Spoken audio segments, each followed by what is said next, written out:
Hi, this is Pragati Singh, and you're watching NewsX. A brutal crime has the entire nation in shock.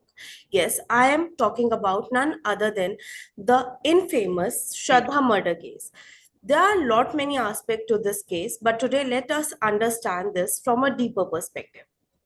So, joining me today is well-known psychiatrist Dr. Jyoti Kapoor, founder of Manasthali. I welcome you, ma'am. So, Thank you. this is not the first time that we have come across a heinous crime like this against a woman. Even recently, Azamgarh की एक लड़की के उसी तरह टुकड़े कर दिए गए और उसे कुएं में फेंक दिया गया. So my question here is, what is going on inside a man or a woman, whoever does this crime like this? People who do not care about the extremities of the crime they are committing. What are the like emotions they are negating, like humanly emotions they are negating? Please help us decode the psychology of these psychopath killers. See, what we need to understand first and foremost is that each one of us has both positive and negative sides. तो हमें अच्छी side भी है, हमें बुरी side भी है. और जब भी हमारे अंदर कोई स्ट्रेस बनता है, कोई तनाव आता है, तो हमारा जो एस्पेक्ट उसको हमें लगता है बेस्ट पॉसिबली डील कर सकता है, वो सामने आ जाता है.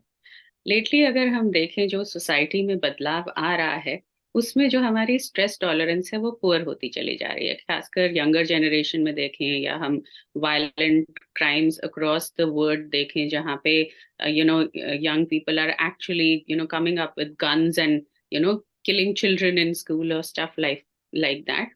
कहीं ना कहीं एक पैराडाइम शिफ्ट हमें नजर आ रहा है कि हमारी जो प्रिमिटिव इंस्टिंक्ट्स हैं स्ट्रेस को टैकल करने की, फ्लाइट और फाइट में से जो फाइट वाली इंस्टिंक्ट है वो ज्यादा प्रोमिनेंट होती जा रही है.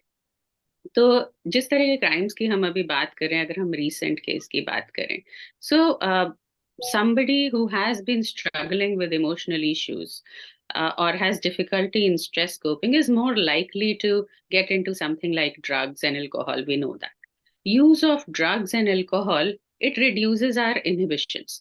तो जो एक तरह का सोशल इनहिबिशन हमने क्रिएट कर रखा होता है, बिकॉज हम जैसे जैसे बड़े हो रहे होते हैं हमें सही और गलत के बारे में बताया जा रहा होता है, तो हम अपनी इंस्टिंक्ट को उस हिसाब से एडजस्ट करते हैं कि नहीं ये करना चाहिए और ये नहीं करना चाहिए. लेकिन जब भी हम शराब के नशे में होते हैं या ड्रग्स के नशे में होते हैं तो हमारा अपने पर से काबू कम हो जाता है, जिसके चलते हम जो हमारा जो स्ट्रेस रिस्पॉन्स होता है वो काफी हद तक एग्जेजरेटेड हो सकता है. फ्राइट रिस्पॉन्स में आप चीज को पूरी तरीके से अवॉइड करोगे, डर जाओगे या भागने लग जाओगे. फाइट रिस्पॉन्स में आप ज्यादा एग्रेसिव या वायलेंट हो जाओगे. तो अगर इस नजरिए से देखा जाए तो जब इंसान किसी तरह के तनाव को बेयर नहीं कर सकता है, चाहे वो उसका खुद का क्रिएट किया ही क्यों ना हो, तो उसके बाद वो इस तरह का कोई रिस्पॉन्स चूज करेगा. और इस रिस्पॉन्स में अगर साथ के साथ ऐसी कोई पैथोलॉजी जुड़ी हुई है, जो कि पैथोलॉजी से माने कि आपको ऑलरेडी स्ट्रेस कोपिंग कम है या आप ड्रग्स या अल्कोहल का यूज करते हो या साइकोलॉजिकली आप में इम्पल्स कंट्रोल की प्रॉब्लम है या किसी तरह का और साइकाइट्रिक इश्यू है, तो आपका जो रिएक्शन हो जाएगा वो कंट्रोल में नहीं रहेगा, वो वायलेंट हो जाएगा, वो रेकलेस हो जाएगा, वो कॉन्सिक्वेंसेस की परवाह किए बिना शॉर्ट टर्म सेफ्टी की तरफ, डिफेंस की तरफ भागेगा कि मुझे अपने को बचाना है तो मैं अगले को मार दूं. तो this is what we are seeing lately in all sorts of violent crimes that otherwise एक नॉर्मल आदमी को एकदम से चौंका देते हैं कि ऐसा कोई कर कैसे सकता है. Ma'am, Aftab was inspired by a web series known as Dexter, reportedly. कुछ ऐसे ही सीरीज सेक्सुअली एक्सप्लिसिट और वायलेंट कंटेंट को प्रमोट करते हैं. ऐसे में यूथ को अपने दिमाग पर पड़ते इन्फ्लुएंस को कैसे बैलेंस करना चाहिए? Because they can't like stop watching that. तो how to filter out that negativity? Right. So इसमें भी वही दो बातें आती हैं. देखो, जो हम बात कर रहे हैं कि हम जो चीज बार बार देख रहे हैं हम उसी से लर्न कर रहे हैं. तो हाँ. हमारी जो एनवायरनमेंट है इमीडिएट, चाहे हमारा स्कूल है, कॉलेज है, छोटे बच्चे का जो लर्निंग फेज होता है वो काफी शार्प होता है. तो छोटे बच्चों में लर्निंग बहुत ज्यादा हो रही होती है और बहुत सबकॉन्शियस लेवल पे हो रही होती है। लेकिन जैसे जैसे हम ग्रो करते हैं हम चूज कर सकते हैं कि हमें क्या चीज सीखनी है, क्या चीज नहीं सीखनी है।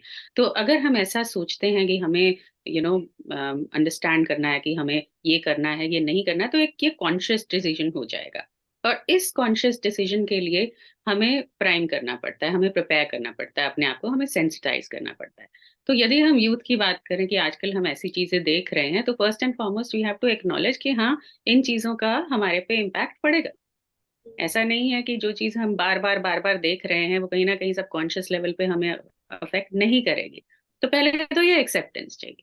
जब हम एक्सेप्ट कर लेते हैं तो उसको बदलने के लिए we have to consciously decide कि this is fiction and this is for thrill or entertainment or enthusiasm, but this is not something that need to be emulated. So when we do that this is fiction, तो हम consciously अपने brain को message दे रहे होते हैं कि ये चीजें जो हैं ये फिक्शन है और ये हमें परस्यू नहीं करनी है।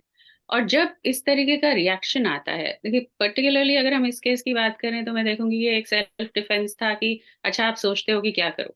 आप अगर कोई प्रॉब्लम होती है उसका सोल्यूशन ढूंढने जाते हो तो आजकल क्या करते हो, आप सिंपली गूगल करते हो, नेट पे देखते हो, यूट्यूब पे देखते हो, चाहे आपको कपड़े से कोई दाग धब्बा हटाना है या कुछ करना है, तो you try to follow that. So this is a similar thing that you seen something and you say कि अच्छा मुझे अपने आप को बचाना है तो मैं क्या कर सकता हूँ, तो मैं इस तरीके से कर सकता हूँ, राइट। लेकिन अदरवाइज भी अगर हम इन्फ्लुएंसेस की बात करें कि इन चीजों का कैसे हम पे इन्फ्लुएंस पड़ता है, वो यही है कि हम जो भी एक्सपीरियंसेस ले रहे हैं वो लर्न कर रहे हैं। So let us focus on gaining positive experiences more. Let us focus on, concentrating our efforts on not just thrill entertainment. These should be short living, short lasting या short things, but longer terms में हमें positive की ओर भी जाना है। हमें aware होके, conscious होके उन कंटेंट्स को निकालना है या फॉलो करना है जो हमको हेल्प करते हैं अपने आप को बेटर तरीके से मैनेज करने के लिए या जिंदगी जीने के लिए हमें बेटर तरीके से हेल्प करते As we are talking about entertainment, youth is more inclined towards dating, entertainment rather than growth and hustle. Why is it so that, like, what are the changes जो एक individual level पे लाया जा सकता है? Like, why is it कि people are more inclined towards dating and going out, clubbing, but rather than diving into that growth वाला thing, growth mentality and becoming something? हैं। सी, जो ह्यूमन ग्रोथ पैटर्न है, अगर आप एवोल्यूशन की बात करो, साइकोलॉजिकल एवोल्यूशन की बात करो, तो हम कैसे सीखते हैं। एक बच्चा जब पैदा होता है तो उसे सबसे पहले अपने बॉडी को कंट्रोल करना सीखना होता है, जो कि शुरुआत के आपके 4 5 6 साल आपकी लाइफ के ले लेते हैं, जिसमें आपके बॉडी को कंट्रोल करने पे फोकस हो रहा है। ग्रेजुअली लर्निंग पे फोकस आता है, जिसमें लैंग्वेज हैं, स्किल्स हैं, उन पे फोकस आने लग जाता है। और उसके बाद जो हमारा इवोल्यूशन होता है वो इमोशनल कंट्रोल या इमोशनल लेवल पे होता है। नाउ इमोशनल कंट्रोल या इमोशनल लेवल पे इवोल्यूशन के लिए हमको चीजें धीरे धीरे समझ में आती है। अनफॉर्चुनेटली आजकल जो हो रहा है वो ये हो रहा है कि we are all across bombarded by information. Yeah. Information इतना ज्यादा है लेकिन उसको अंडरस्टैंड करने का या उसे इम्बाइब करने का समय नहीं है। दूसरा ये है कि हमें हर चीज बड़ी आसानी से मिल रही है, तो हमें उस चीज पे मेहनत करने की जरूरत नहीं है। हमारे पास गोल्स तो हैं कि अच्छा हमें पढ़ाई में इतने नंबर लाने हैं या हमें करियर में इस तरीके से सक्सेसफुल होना है, लेकिन उस चीज का जो प्रोसेस है उस पे जाने की जो हमारी कैपेसिटी है वो हम नहीं लर्न कर पा रहे हैं, क्योंकि हम बहुत सारी चीजें बहुत जल्दी जल्दी पाना चाह रहे हैं।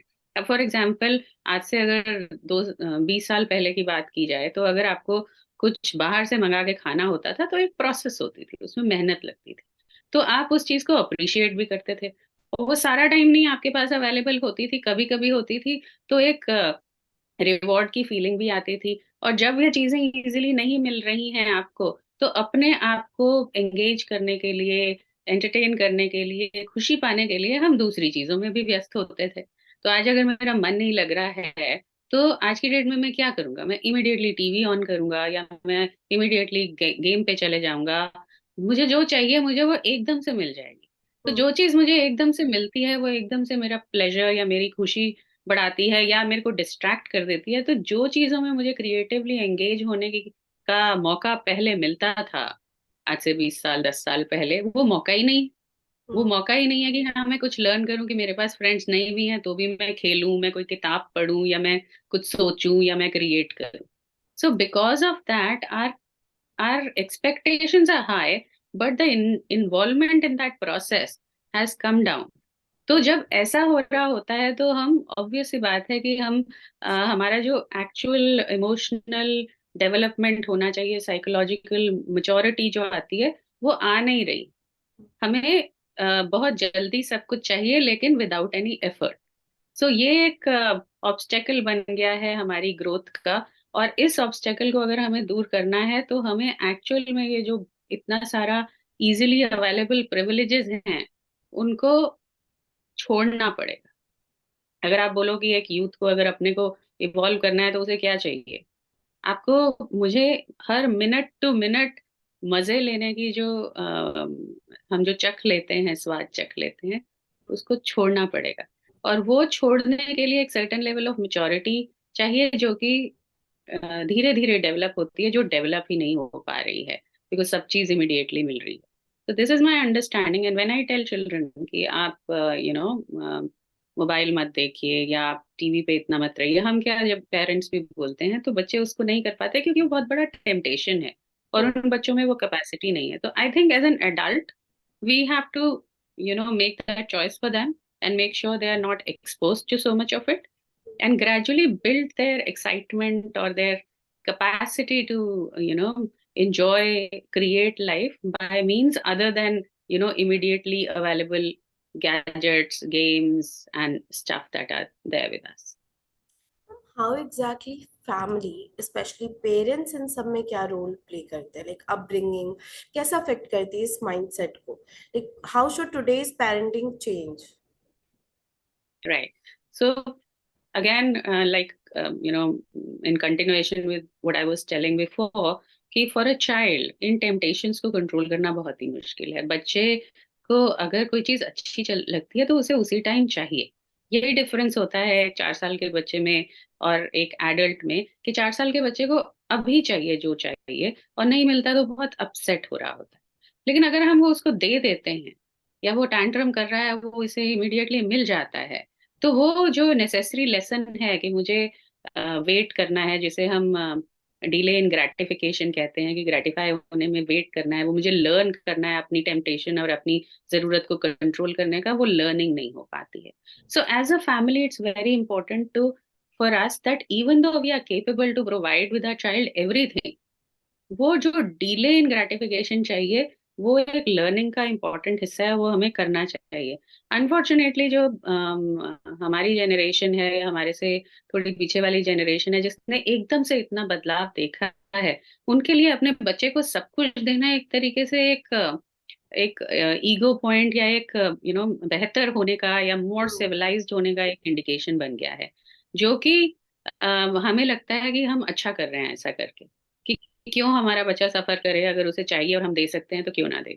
But the thing is that unless the child learns to wait, as an adult he will become impulsive. वो इम्पल्सिव हो जाता है, उससे इंतजार नहीं होता है, और जो नेसेसरी टूल्स चाहिए सर्वाइवल के लिए, कि हमें कुछ इम्प्रोवाइज करना है, कुछ क्रिएट करना है, कुछ अपनी तरफ से एफर्ट डालना है कुछ पाने के लिए, वो नहीं आ पाता है. So as a family we have to start doing that. One. Second thing is कि बच्चा एनवायरनमेंट से ही लर्न कर रहा है, तो हमें अपने आप पे भी देखना है कि हम क्या कर रहे हैं. तो जब पेरेंट्स कंप्लेन करते हैं कि बच्चे मोबाइल पे रहते हैं या टीवी देखते रहते हैं या रात को सोते नहीं है, तो हम उनसे यही बोलते हैं कि किसने दिया था मोबाइल. तो इट्स नॉट लाइक कि आप मोबाइल ले लो. पॉइंट इज कि उसकी एक लिमिटेड यूज है, तो आपने भी वही करना है. अगर आपके पास आपका बच्चा आ रहा है और आप ही मोबाइल पे बैठ के सिर्फ सोशल मीडिया स्क्रॉल कर रहे हो, तो the child is going to do the same thing. So we should be able to set aside time to spend with each other, to talk, to read, to learn, and gradually, build our what we call skills. जो कि as a parent हम शायद बेहतर कर पाएंगे क्योंकि हमने वो सीखा है, और बच्चे अभी उतना बेहतर नहीं कर पाएंगे. सो हमें उन्हें सिखाना है. We have to take that responsibility. Right ma'am. Ma'am going back to this case, ma'am आजकल हम देख रहे हैं कि जो गर्ल्स होती है, when it comes to relationships, specially girls में देखा गया है कि कितना भी अब्यूजिव हो, कितना भी टॉक्सिक हो, they just go back to that person again and again. Like boys में ये है, बट रिस्पेक्टिवली गर्ल्स में ये ज्यादा देखा गया है। व्हाई इज इट कि a person just go back to the old toxic relationships again and again? See इसको हमने एक इस तरीके से अंडरस्टैंड करना है कि जब हमें कोई चीज, हमारा जब कोई कंफर्ट जोन बन जाता है, या। चाहे वो अच्छा हो चाहे वो खराब हो, हम उससे बाहर नहीं निकल पाते हैं, हमारे लिए वही हमारी रियलिटी बन जाती है। तो अगर हम जेंडर डिफरेंसेस देखें, तो even today among women there is a tendency to depend upon somebody else's liking, कि अगर मुझे कोई पसंद करता है, कोई मुझे प्यार करता है, तो मेरी कोई वैल्यू है या मेरा कोई वर्थ है, अदरवाइज मेरी कोई वैल्यू नहीं है या मेरा कोई वो वर्थ नहीं है। ऑल्दो ये हमने ऐसा नहीं है कि बॉयज में नहीं देखा है, but we see it more often among women, और what we call deprived part of the society, जिनको अपने में एक सर्टेन इनसिक्योरिटी होती है और वो अपनी वर्थ को जो है वो दूसरे की नजर से देखते हैं, दूसरे की जरूरत के हिसाब से देखते हैं कि अगर इसे मेरी जरूरत है तो इसका मतलब मेरा कोई वर्थ है। दूसरी चीज होती है कि अगर हम किसी ऐसे रिलेशनशिप में कंटिन्यूअसली रह रहे हैं, तो हम एक तरीके से इसको हम लर्नड हेल्पलेसनेस बोलते हैं, एक विक्टिम मेंटालिटी है कि हम हेल्पलेस महसूस करने लग जाते हैं, हमारे को लगता है कि यही है और कुछ नहीं, because anything else is new, anything else is unfamiliar, anything else is uncharted territory, and what if it is worse than that?